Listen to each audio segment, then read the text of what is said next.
welcome to Manis Talk, a podcast powered by Manis Magazine and AM West Capital. My name is Victoria Savitska, and I am thrilled to have Adam Fulham today with me. And straight to the point, Adam, you have a very interesting story. You're doing so many things. You founded two networks, Product Network Europe and Startup Network Europe. Yeah. Um, and now you also have like Sustainable Leaders Network. You lived in a couple of countries. The amount of events you organized Yeah. Thank you. in just a couple of years is, I was like, oh my God, really? It's like almost what every third, like once a week, every third, fourth day, there is a guy who organizes one event. That's incredible. So please, to begin with, tell us a little bit about yourself. Like how do you manage all this? I don't. I try. So I started Startup Network Europe 3 years ago full time, and it's been a great journey. So 3 years ago we started with online events during COVID, and actually that was an opportunity back then, honestly, because back then everybody was online, so it was quite easy to get 1,500 people connecting online. And we started during COVID, and nowadays we mostly do in-person events. It's actually a lot easier nowadays to get people to join an event online. But yeah, I think I've done 222 events now in 3 years, including 90 or 100 this year. So it's a bit crazy. And we also have maybe 30 WhatsApp groups like Startup Network Ireland, Startup Network Switzerland. And they're good. Some of them have 1,000 people, but now we want to go more niche. And we did, like the European Chief Sustainability Officer WhatsApp group. That's new, 230 people so far. It's more niche, so I think people are more connected.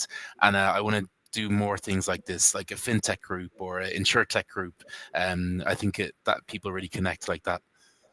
Yes, amazing. I'm personally a member of a Europe Sustainable Leaders Yeah, Network group, and I must say that I also have Brazilian groups, but yeah, this one is really good because like people are really talking and like not promoting themselves and stuff, but they're really discussing like the topics that we are all worried about yeah, now yeah. in this space. That's amazing. Thank you for doing that. Yeah. No, it's great. Like we have a big marketing team, so so far we've messaged 2 or 3 thousand people with titles like Chief of Sustainability, Head of Sustainability. So I think that's one reason why people aren't selling, because they just want to meet other sustainability people, peers, and talk about their passion. Nice, yeah, definitely. But like to go a little bit back, Yeah. could you share what pushed you, what inspired you to create the Product Network Europe and Startup Network Europe? And maybe could you also like explain a little bit what is the difference? What came first? Yeah, Startup Network Europe came first. So I've done a lot more events for startups, and then Product Network Europe came second. And now I'm doing events about AI, sustainability. So we're more of a general network Europe for a lot of things now. I guess like for 10 years, I was just doing events as a hobby, and entrepreneurism is great. It really changes your life. You meet a lot of positive people. So I think 4 years ago, I had a job in Italy, and 5 years ago, and it was going really well. I had 6 meetings a week, and then 0 meetings a week because of COVID. And so in my job, I was selling marketing packages to universities. So I said, okay, I can't be a victim. What can I do? What can I do? Webinars. So I started doing webinars for my employer. And after 1 year, the webinars were going really well. And I just realized, I like my job, but I'm getting the speakers, I'm doing all the marketing, I'm doing all the work. Why don't I make my own events company? So I said, startups, I'll do events for startups. And it worked from there. And after one more year, I did it part time. And then one day I knew, okay, now's the time to quit and go full time. This is amazing. And then like so you created a startup network. I mean, I went through your profile. You connected like thousands of people. Yeah. That's super impressive. But then, I mean, it looks like it was doing very good from the beginning because it's doing very good now. But what inspired you to create the why there was a need to create the product network? Product. So I had a client, and we were doing called Amplitude, a great company, and they were basically doing events for startups. And then they said, "Hey, Adam, product managers are a potential customer of ours. Can we do events for product people?" And I said, "Yeah, sure." So we started doing that, and those people they love product events because there's not many product events, and it's super niche, so people are very passionate. And yeah, I think in 2022 we started doing our first product events, and those are going well. And I want to do more of them as well, and I want to make more WhatsApp groups for product people as well. Mhm. That's nice. That's really interesting. And but like I mean, so it's something that started as a why not hobby out of challenge, Yeah. and became such an inspiring opportunity. But how did you turn it into business? Yeah, so I was doing events for at least 5 years as a hobby, without any profit motive. And what happened was, after I started doing webinars for my boss in Italy, I was working for an Italian company. I could see for them it was a good opportunity to connect with potential clients, and I thought, okay, maybe I can, make my own webinars for my own company. So I started doing some webinars, and we had sponsors. And I was doing this for maybe 1 year, making a little bit of money. And then one day I said, okay, I'll try to do a big webinar with 1,000 people, and I'll try to, make this much money. And it worked. And I made enough money to say, okay, time to quit my job. And I think most business startups should do that. Just do it part time, because if you have a passion for it, you'll find time on the weekends, in the evenings. Just do it part time. Mess up a lot, make lots of mistakes, and after a few weeks or a few months, normally a few years, you'll eventually find, oh, this is how I make money. And yeah, I quickly went from part time to full time. Okay, that's interesting. And I mean, looking at this, like your networks, they attract thousands of people. But still somehow you manage to group them Yeah. and bring them value. So what is the key secret? Like what is why is this community so valuable? Um, so I love Google, but sometimes you Google something and the answer isn't there. So I think we have a lot of WhatsApp groups, maybe 30. The key thing with WhatsApp groups is just not being discussion forums, but being question and answer places. So you have a question that you can't find the answer to on Google, like, hey, can anyone recommend an accountant? And a real human recommended accountant. So you can ask in Startup Network Ireland this question, or you can ask, hey, can someone tell me where's the best place to read about tax credits for startups in Ireland? You ask that question, somebody answers it. We have a lot of groups, but my favorite one is Startup Network Ireland, because basically we do more events in Ireland. Everybody knows each other in real life. And yeah, it's just a place that if you have a question, you ask it, someone will answer it, at least one person. Okay. I mean, definitely, like from the group that I am part of, Yeah. I see already like actually very good practical advices. Yeah. Yeah, and I like the kind of sustainability leaders group, because it's super niche and everybody is at a similar level. They're generally in the same size companies. And I'm not an expert on sustainability, but you people are. And I like seeing the discussions that you have. I don't understand half of them, but that's fine. I just bring people together. Well, I'll tell you a big secret. Even Yeah, if you do not understand 100% everything what you're doing, it's okay. yeah, yeah. Yeah, like it's fine. like in any space, there is no, the sky is even the sky is not the limit. Yeah, and yeah, my dream for this all these networks is maybe every quarter we have an online meetup, and then maybe once a year or maybe more we meet up in Geneva or Zurich or Dublin, and these groups are much better when you meet people in real life at least once, and then the connection is better online. Yes, definitely. So, coming exactly to the sustainability network, I mean, how, okay, startups, you already connected so many people. You have separate group for like product lovers. What pushed you to go direction sustainability? I Why, work, yeah. why you thought that why do you need to do that? There's two reasons. Number one, I work with the University of St. Gallen, so I was doing some startup events with them, and then they said, "Hey, Adam, we really like sustainability." And yeah, like right now, everybody talks about AI, but actually, after AI, the next big thing is sustainability. And what's cool is now with AI and sustainability together, there's a lot of exciting things that could happen. Um, so I've made a decision. Okay, AI is one main focus, but the next thing will be sustainability.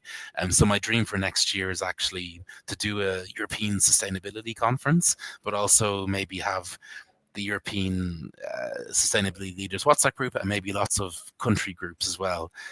So those could include sustainability managers and more junior people. Mhm. Yeah, that's would be nice. I Yeah, hope I'm expecting an invitation. yeah. And talking about this, in your opinion, like, do you think what role actually the startup ecosystem plays into implementing sustainability practices in industry?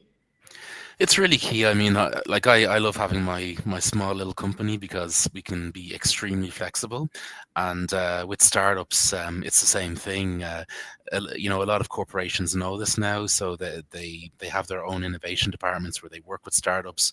There's just something about someone being a founder and they're extremely passionate about what they do, and they break the rules. A lot of things like that are only possible in startups and a lot harder to achieve in corporates. And yeah, there's more and more sustainability startups all the time in Europe, across the world, and yeah, doing some really, really good things. What I'd like to do next year, the European Sustainability Conference, it may have a focus on sustainability startups and investors and accelerators connecting with each other. Yes, I read somewhere that it's expected that by end of 2025, the sustainable investments will reach around $50 trillion. Crazy, So yeah, that's insane. But then when you talk to investors, they still find it hard to find a good like sustainability focused startup yeah, to invest. And then when you talk to like sustainability focused startups, they still have quite, for them it's still challenging to find investors because they're not that pure, because the return is not that fast yeah. if it's about fintech or some other in the spaces. So why do you think there is this challenge in your experience, because you Yeah. interact a lot with both sides? Yeah, okay. Let me think about that. So investors are finding it hard to find sustainability startups. Um, I mean, I'm an events guy, so I have to blame events. I think the problem with a lot of events is they're way too general. They have 10,000, 20,000, 50,000 people. Um, and it's just, you meet everyone, lots of salespeople, sustainability people, doctors, students, everything. What I think one way we can help is do an event with only 200 people. This is my dream.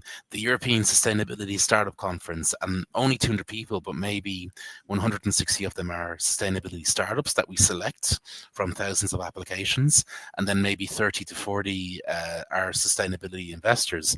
And it's only 200 people, but if you get them in the room, then everybody is relevant to each other. So I think that helps from an events perspective. And then I also think just a lot of startups, they don't know how to look for the right investors. And one big problem in Europe is typically Irish VCs only invest in Ireland, Swiss VCs only invest in Switzerland, and it's different in America where a New York VC can invest in a California startup, whatever. It's the same country, but in Europe, yeah, there's a movement now to try and just have one system for startups and investment, and that would really change things because right now, I think venture capital per capita is 7 or 10 times greater in the US compared to Europe, and it's too divided, I think, by country. Yes, true. I agree that also, if when we talk about sustainability, when we talk about ESGs, regulations are different.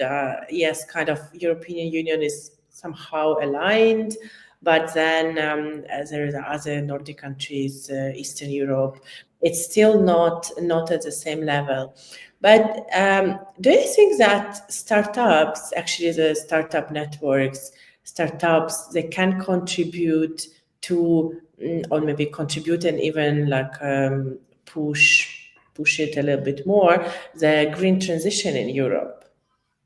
Yeah, I mean, even I guess if we look at Tesla as one example, it's just crazy how you have these thousands and thousands of car manufacturers, and Tesla, starting as a startup, just did more innovations than the next 100 companies combined in, like EV manufacturing. So yeah, I would say, yeah, for sure. There's a lot of good things happening. There's a lot of Sifted is a very good, what you call it, news source, and they're just reporting all the time about how sustainability investments are going up and up, and the number of startups in sustainability is going up and up. So yeah, the answer is yeah. I think it can have a big role. Yes, I agree with you actually. Yeah. I mean, I do believe that it's important for startups to include like the sustainability agenda from the beginning, because that at the end of the day it will make things easier later. But what I also noticed that actually your networks, I mean, your focus of your work, it has like also kind of very social factor. You have, it's like you have a strict mission, and you include not only pure investment sides that okay, we need to bring together investors, startups, or like professional startups and stuff. You are everywhere, and I was really very flattered and very happy to see that you've been to Odessa recently. In Yeah, yeah. Yes, so how you ended up at that side of the Europe? Yeah, so I went to Ukraine for the first time in December 2022. So that was 10 months after the war, and all I remember was the cold. I mean, it was so cold when I arrived. So within 5 or 10 minutes, I had to go to the shop and buy boots because my whole body was okay except my socks and my shoes. So I remember that, and yeah, unfortunately, the situation back then was very, very serious. Of course, it still is, but especially in December 2022.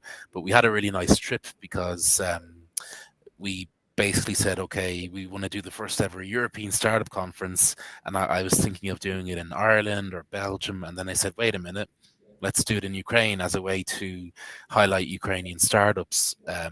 So we went, and I was looking for speakers. We had some Ukrainian entrepreneurs and investors. And then I was Googling Ukrainian entrepreneurs, and I saw Steve Wozniak.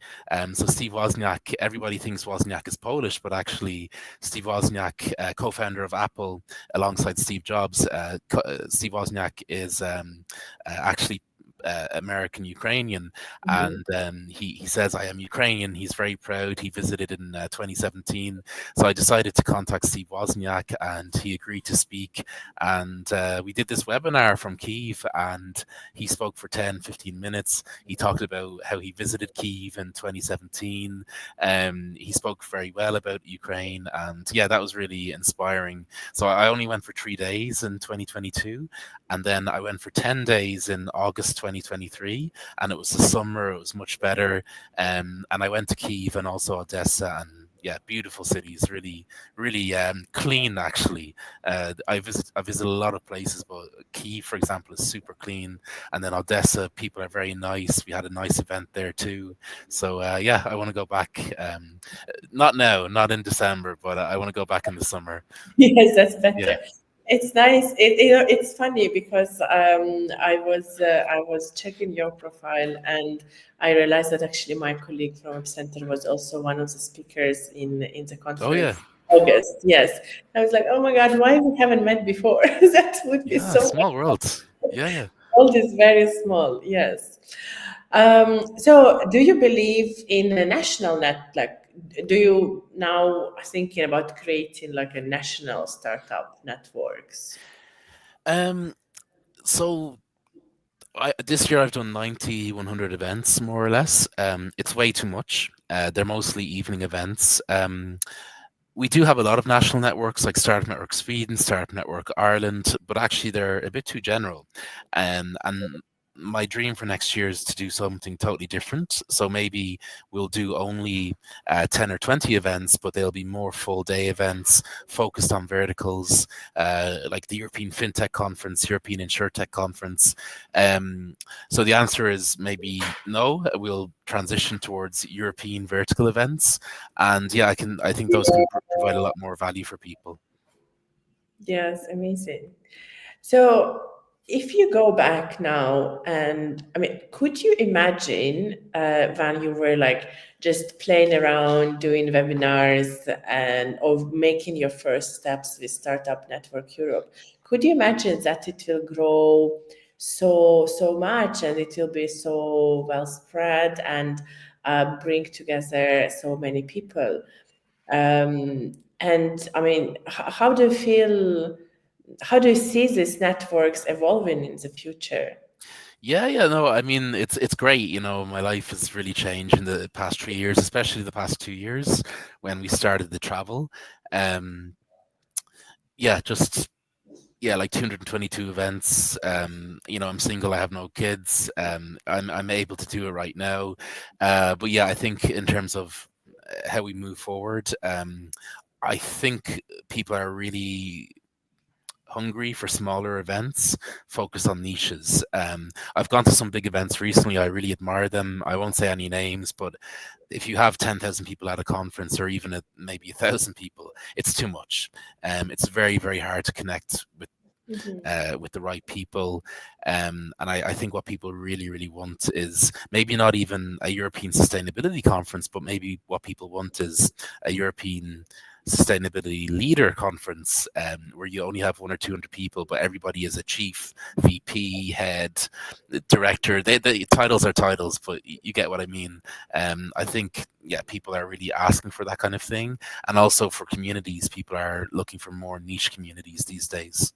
Yes, I agree with you because I think that I mean today we all are so busy, and Yeah.